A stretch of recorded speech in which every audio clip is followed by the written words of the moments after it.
Namaskaram everyone. I'm Dr. Nisha Jacob from Career Guidance and Adolescent Counseling Cell, Alapura.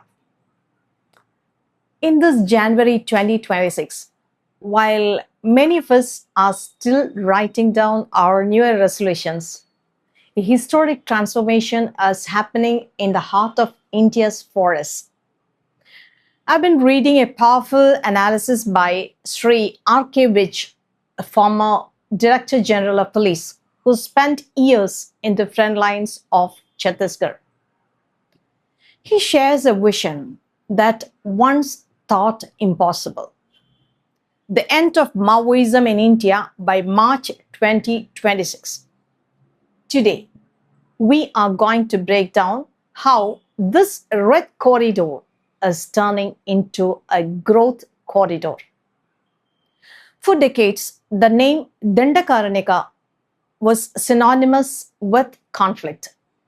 But Sri R.K. Vij points out that the tide has turned. Why? Because the engine room of the Maoist movement has been dismantled. Just 2 months ago, in November 2025, we saw the fall of Madhvi Hitma, the most wanted commander of PLGA Battalion Number 1. He was the mastermind behind some of the most brutal attacks our forces ever faced. Shortly after, the movement faced another blow when its General Secretary, Nambala Keshavarao, he was neutralized in May 2025. The current leadership under Thippiri Tirupati is now overseeing a movement in its sunset years. R.K. Vij explains that the loss of these ideological anchors or the leaders has triggered a collapse we haven't seen in 40 years.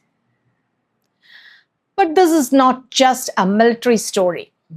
R.K. Vij emphasizes that the real victory is winning hearts.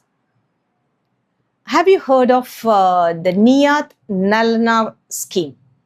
In the local Dandami dialect, it means your good village.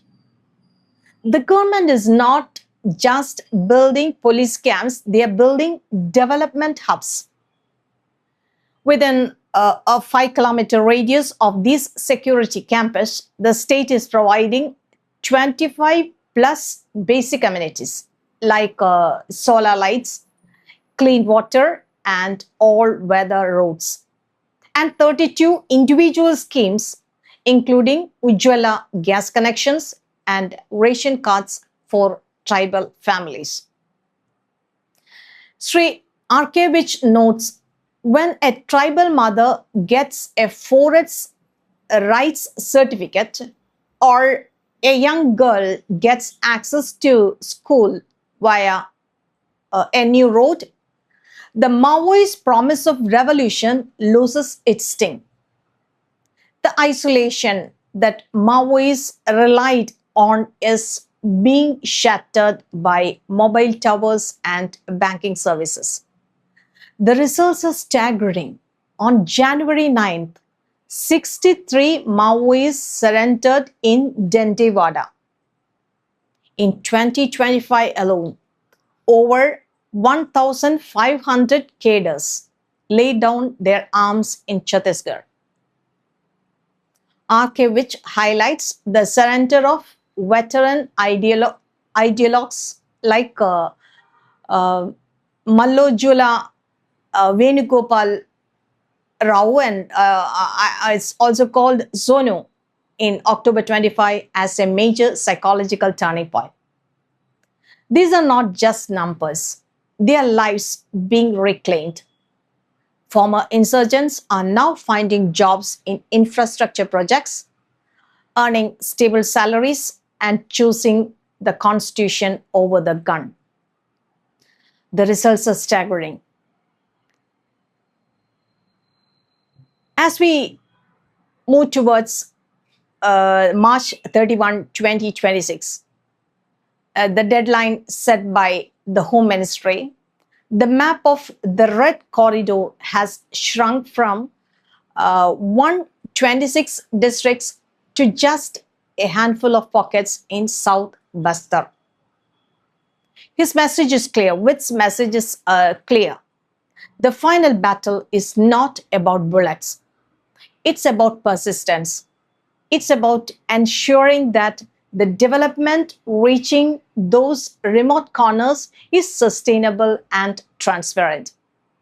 Thank you, R.K. Rich, for reminding us that peace is possible when security and development walk hand in hand. And thank you for watching. Let's hope that by this time in next year, Naxalism is a word that we only find in history textbooks.